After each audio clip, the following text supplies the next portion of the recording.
जय जय श्री राधे जय जय श्री कृष्णा। सर्वमंगल मंगल्ये शिवे सर्वार्थ साधिके शरण्ये त्र्यंबके गौरी नारायणे नमोस्तुते। शरणागत दीनार्थ परित्राय परायणे सर्वस्याति हरे देवी नारायणे नमोस्तुते। सभी मित्रों का आपके अपने चैनल ज्योतिष सेवा वृंदावन में स्वागत है। मैं पंडित महेश पारसी धाम वृंदावन से। मित्रों, आज की बात करते हैं मेष राशि, मई का महीना सन 2024 भविष्य पर इनका कैसा रहने वाला है, इसी की बात करेंगे आज। मेष राशि कालचक्र कुंडली की पहली राशि होती है। बहुत ही मजबूत, दृढ़ इच्छा शक्ति वाली और कभी भी किसी भी तरीके के संघर्ष से नहीं घबराने वाली राशि होती है। सूर्य देवता इसमें उच्च के बनते हैं और शनि महाराज मेष राशि में नीच के बनते हैं। गुरु भाग्य के मालिक हैं और शुक्र धन भाव के मालिक हैं। शनि महाराज इसमें आपके कर्म क्षेत्र के और आपके लाभ भाव के मालिक बनते हैं। तो कुल मिलाकर के ये जो राशि है ये बहुत ही ज़बरदस्त प्रभाव वाली राशि कह सकते हैं कि ऐसे जो लोग होते हैं मेष राशि के बार बार संघर्षों में गिरकर भी बार फिर भी उठ जाते हैं। तो ऐसे लोगों की जो एक इच्छा शक्ति होती है बहुत मजबूत होती है और ऐसे लोग हर प्रकार के परेशानियों में संघर्षों में निकल करके और बहुत अपनी इमेज को बनाते हैं। सामाजिक तौर पे जो इमेज होती है उसको बढ़िया बनाते हैं। आज उसी राशि वालों की बात करते हैं। सॉरी, मेष राशि वालों का मई महीने का राशिफल लेकर के हाजिर हैं आपके सामने। आज कुछ ऐसी बातें बताएंगे आपको, कम से कम आपको आज 8 प्रकार के लाभ बताएंगे जो मेष राशि वालों को इस महीने होने वाले हैं। इस महीने में कुछ बड़े बदलाव ग्रहों के होने जा रहे हैं। पहला सबसे बड़ा बदलाव है गुरु बृहस्पति का राशि परिवर्तन, जो 12 साल के बाद हो रहा है। तो 12 साल के बाद में बृहस्पति देवता शुक्र की राशि वृषभ में मेष राशि से सेकंड हाउस में धन भाव में गोचर करने जा रहे हैं। तो ये एक बहुत बड़ी उपलब्धि मान के चलिए कि धन का स्वामी धन भाव के अंदर गोचर करने जा रहा है। भाग्य का स्वामी मेष राशि वालों का धन भाव के अंदर गोचर करने जा रहा है। हालांकि दोनों ही गुरु हैं, शुक्र भी गुरु है और बृहस्पति भी गुरु है, पर इनमें एक फ़र्क है कि जो गुरु बृहस्पति हैं वो देवताओं के गुरु हैं और जो गुरु शुक्राचार्य हैं वो राक्षसों के गुरु हैं। लेकिन हैं दोनों गुरु। गुरु जो बृहस्पति हैं वो हमको ज्ञान देते हैं, विद्वान बनाते हैं, और जो शुक्र हैं वो हमें ऐश्वर्य देते हैं। गुरु पति के रूप में हमें प्राप्त होते हैं। गुरु पति का कारक होता है और शुक्र स्त्री का कारक होता है। तो दोनों के दोनों ग्रह शुक्र और बृहस्पति हमारी ज़िंदगी में बहुत ज़्यादा लाभदायक, बहुत ज़्यादा महत्वपूर्ण है और दोनों के बिना कभी भी कोई कुंडली पूरी नहीं हो सकती है। साथ में मेष राशि का स्वामी जो मंगल होता है वो मंगल देने वाला होता है। बिना मंगल के कभी कोई शादी विवाह परिवार कभी भी कामयाब नहीं होता है, क्योंकि जो मंगल है वही तो मंगल करता है, वही मंगल करेगा तो ज़िंदगी मंगल में रहती है। तो उसी मंगल की राशि मेष के बारे में आज आपसे बात करते हैं। सबसे पहले बात करेंगे गुरु बृहस्पति की, जिनका स्थान परिवर्तन हो रहा है 1 मई 2024 समय दोपहर को 12:55 पे गुरु बृहस्पति देवता सिंह मेष राशि को छोड़ करके वृषभ राशि के अंदर अपना राशि परिवर्तन कर रहे हैं। शुक्र की राशि है, धन भाव का स्वामी शुक्र होता है, लेकिन धन का जो कारक है वो बृहस्पति होता है। धन देने वाला बृहस्पति है। तो बृहस्पति जब धन के भाव में आएगा तो अब ये मान के चलिए कि मेष राशि वालों को धन तो अवश्य प्राप्त होगा, उसमें तो कोई संशय वाली बात है ही नहीं। तो कारक भाव में बैठा हुआ है, कारक भाव का नाश नहीं करेगा, क्योंकि ये वहाँ धनदायक योग बनाने के लिए बृहस्पति आए हुए हैं। परिवार का भाव है, कुटुंब का भाव है। कुटुंब के भाव में जब बृहस्पति गोचर करता है तो सबसे पहले तो घर में एक महत्वपूर्ण जो खुशियाँ होती हैं किसी प्रकार की, वो आपके यहाँ मांगलिक कर्मों द्वारा प्राप्त होती हैं। परिवार खुशनुमा माहौल बन जाता है, विवाह हो, शादी हो। अब बहुत से लोग कहते हैं जी पार्टियाँ घर में होती तो खुशी का माहौल होता है। ठीक है, पार्टियाँ भी घर में करिए, किसी का जन्मदिन पार्टी मनाइए, किसी की किट्टी पार्टी मनाइए, कोई छोटे मोटे और फंक्शन करिए, गीत संगीत का फंक्शन करिए। तो कुल मिलाकर के अगर द्वितीय भाव में बृहस्पति का गोचर होता है और यहाँ पे जो मांगलिक कार्य में आपके घर में होते हैं तो ये बड़ी खुशियों वाली बात होती है। दूसरी बात, बृहस्पति मेष लगन के लिए पंचम भाव के स्वामी बनते हैं।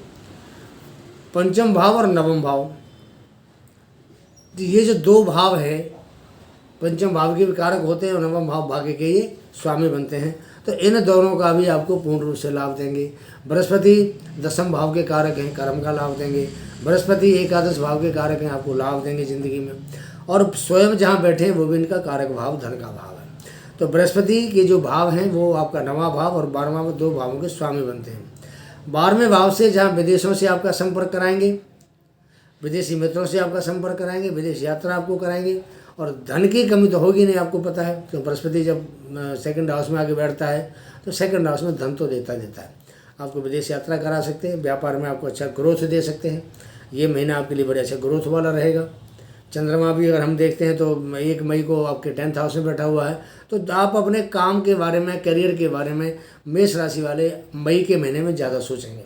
आपका जो ध्यान है या तो अपनी माता पर रहेगा या पिता पर रहेगा या आपके कर्म या करियर पर रहेगा, क्योंकि चंद्रमा स्वयं ये शो करता है कि जातक का मन कहाँ है। तो आप पूरे महीने अपने कार्यक्रम के बारे में सोचते रहेंगे और उसको पूरा करने की पूरी कोशिश भी करेंगे। तो इस प्रकार हम देखते हैं कि बृहस्पति आपके लिए बहुत ही उत्तम, व्यापार में ग्रोथ, धन में ग्रोथ, नौकरी के मामले में ग्रोथ, उसकी दृष्टि आपके छठे भाव पर पड़ती है। छठा भाव धन का दूसरा त्रिकोण भाव होता है और दसम भाव पर पड़ती है, तो दसम भाव तीसरा धन त्रिकोण का भाव होता है। तो तीनों जो धन त्रिकोण के भाव हैं वहाँ बृहस्पति का प्रभाव है। तीनों से आपको लाभ मिलेगा। नौकरी से आपको लाभ मिलेगा, धन आएगा। व्यापार करते व्यापार से आपको धन आएगा। और परिवार से भी आपको कहीं न कहीं धन की प्राप्ति होगी। या तो पारिवारिक आप व्यापार करते हैं तो उससे आपको धन मिलेगा, या परिवार के अंदर अगर कोई आपका व्यापार होता है और आप उसमें सपोर्ट करते हैं तो किसी न किसी प्रकार का आपको उनके द्वारा भी धन प्राप्त होगा। तो कहने का मतलब ये है कि बृहस्पति आपके लिए बहुत ही शानदार प्रभाव लेकर के 1 मई के बाद में मेष राशि वालों के लिए आए। बात करते हैं सूर्य देवता की। मई के शुरू का जो समय है 1 मई का, आपके जो सूर्य हैं वो आपके उच्च के बैठे हुए हैं, मेष राशि में बैठे हुए हैं। और इस समय सूर्य करीब आपका 16-17 डिग्री के आसपास है, जो पूर्ण रूप से कारक होता है, बढ़िया होता है, जवान होता है, किसी प्रकार की आपको दिक्कत नहीं है। तो ये जो सूर्य है आपका नाम रोशन करेगा। सूर्य उच्च का आपको उच्च का प्रभाव देगा। उच्च का प्रभाव देगा आपको नौकरी के अंदर, उच्च का प्रभाव देगा व्यापार के अंदर, उच्च का प्रभाव देगा मान सम्मान के अंदर, उच्च का प्रभाव देगा समाज के अंदर। आपको हर प्रकार से यहाँ जब तक सूर्य बैठेंगे मेष राशि में हर प्रकार से लाभ देंगे।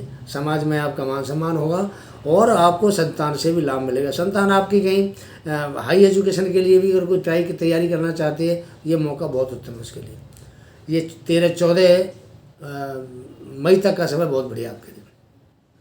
13 अप्रैल से 14 मई सूर्य यहाँ बैठ करके सप्तम भाव को देखते हैं तो सप्तम भाव तो नीच का प्रभाव बनता है। तो हो सकता है आपकी शादी वादी कहीं अगर बात पक्की चल रही हो तो थोड़ी सी डिले हो सकती है, लेकिन शुक्र के साथ वहाँ बैठे हुए हैं तो शुक्र आपको शादी कराएगा।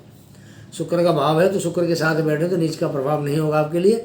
तो सूर्य आपको नीच का प्रभाव नहीं देंगे, नॉर्मल प्रभाव देंगे। शुक्र आपको पूर्ण रूप से विवाह शादी के योग इस महीने में आपके बनेंगे।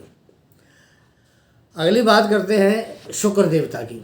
शुक्र महाराज आपके साथ ये 19 मई तक आपको मेष राशि में रहेंगे और 19 मई के बाद ये अपनी वृष राशि में 1 साल के बाद पहुंचेंगे। तो इनका भी चक्कर 1 साल का होता है पूरा। 1 साल में उन्होंने कुंडली का पूरा चक्कर लेना होता है शुक्र महाराज ने। 1 साल के बाद वृष राशि में पहुंच रहे हैं, लेकिन गुरु के साथ जो युति है ये 12 साल के बाद हो रही है इनकी। 12 साल के बाद हो रही है, क्योंकि 12 साल के बाद बृहस्पति जो है वो वृष राशि में आए हैं। तो शुक्र के साथ जो युति है 12 साल के बाद इनका वृष राशि में मिलन हो रहा है।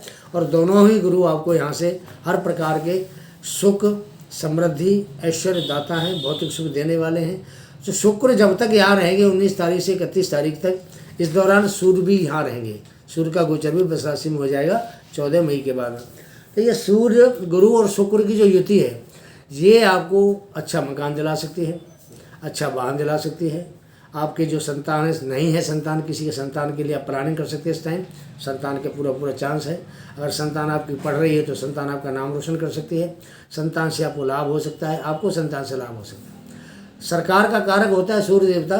तो जब ये गुरु के साथ आके बैठेंगे तो कहीं ना कहीं सरकार के लिए लाभप्रद होंगे। जो सरकारी काम करने वाले हैं उनके लिए फ़ायदेमंद होंगे ये। तो गुरु के साथ बैठ के सूर्य का प्रभाव शुभ माना जाता है। हालांकि दूसरे भाव में सूर्य को बढ़िया नहीं मानते हैं, लेकिन गुरु के साथ बैठ के प्रभाव शुभ होता है। तो सूर्य यहाँ जब तक गुरु के साथ बैठे हैं तब तक बढ़िया प्रभाव आपको देंगे। थोड़ी सी बात करते हैं शनि महाराज की। शनि महाराज काफ़ी समय से आपके 11वें भाव में बैठे हुए हैं और बहुत अच्छी पोजीशन में। मई के महीने में शनि में कोई बदलाव नहीं है। जून में ये अस्त होंगे शनि महाराज, तो अभी जून बहुत दूर है, मई की बात कर रहे हैं। तो मई के महीने में शनि आपके लाभ भाव में बैठे हैं, आपको लाभ देंगे, आपके करियर से लाभ देंगे, काम से लाभ देंगे, हर प्रकार से आपको लाभ करेंगे। और शनि की दृष्टि भी आपके लगन के ऊपर आ रही है। और सबसे बढ़िया बात यह है कि शनि की दृष्टि जो बृहस्पति के ऊपर थी, वहाँ से बृहस्पति गोचर करेंगे, तो वो जो बृहस्पति है नॉर्मल हो गए बिल्कुल। अब आपको खोल करके आपको बृहस्पति लाभ दे सकते हैं। शनि की दृष्टि आपकी मेष राशि पे आती है, तो यहाँ पर ये थोड़ा सा प्रभाव नीच का देंगे।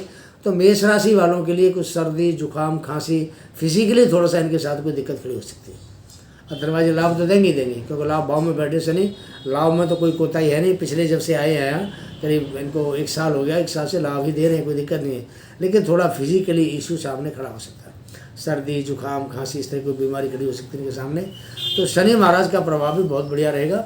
सूर्य गुरु और शुक्र का प्रभाव भी बहुत बढ़िया रहेगा आपके लिए। बात करते हैं केतु महाराज की। केतु महाराज 6ठे भाव में बैठे शत्रुहंता होते हैं यहाँ बैठ के। बृहस्पति देख भी रहा है केतु को, तो बृहस्पति शुभ प्रभाव करेंगे आपके लिए। केतु शुभ प्रभाव देगा, साथ में बृहस्पति बढ़िया प्रभाव करेंगे आपको।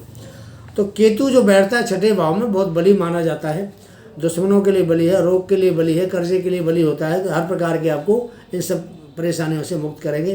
तो केतु का जो गोचर है आपका 6ठे भाव के लिए अंदर बहुत ज़्यादा फायदेमंद, बहुत ज़्यादा आपको लाभदायक रहने वाला है।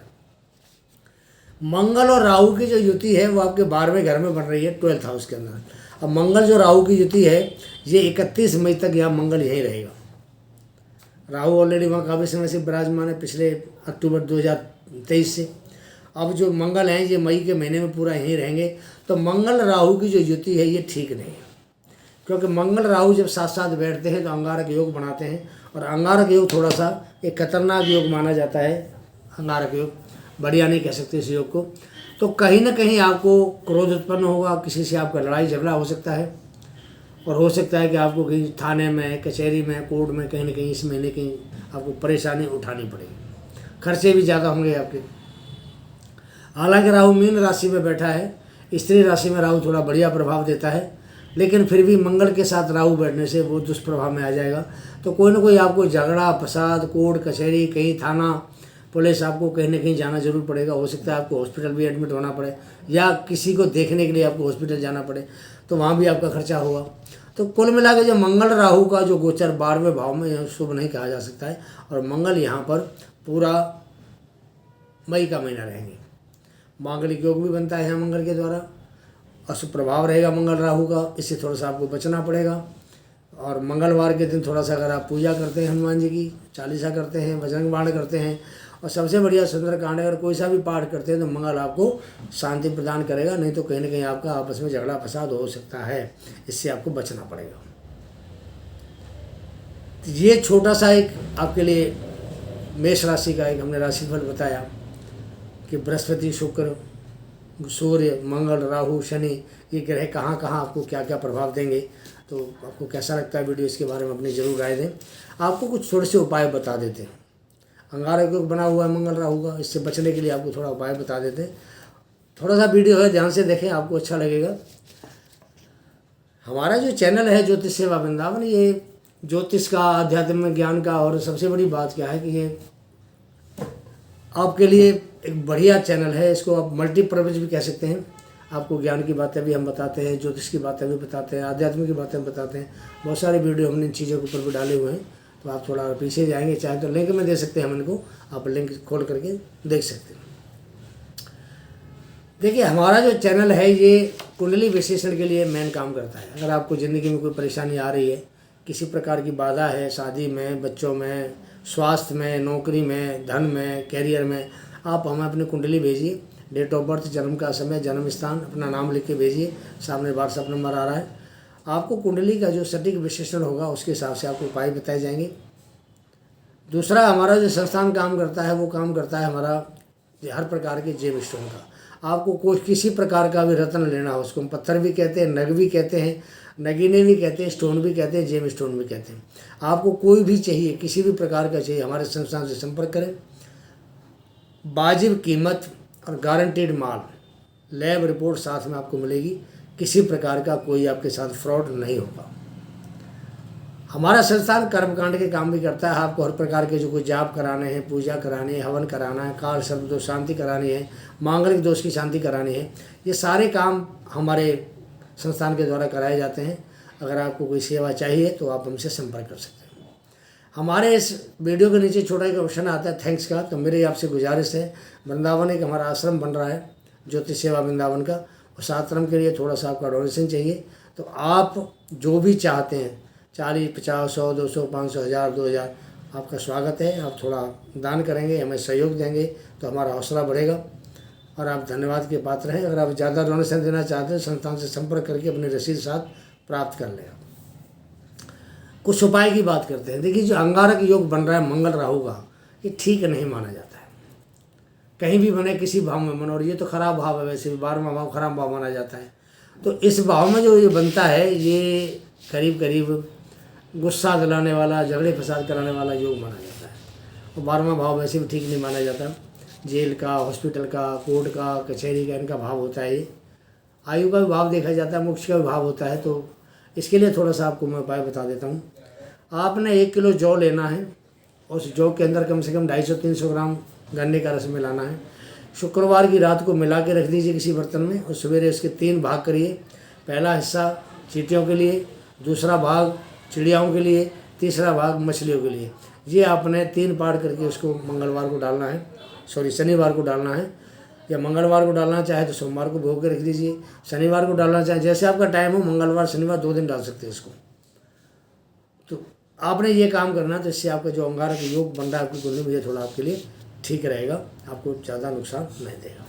समाप्त चाहता हूँ, यहाँ वीडियो समाप्त करने की इजाज़त करता हूँ आपसे। अगला प्रोग्राम लेके शीघ्र हाजिर होंगे, तब तक के लिए आज्ञा दीजिए। जय जय श्री राधे, जय जय श्री कृष्णा।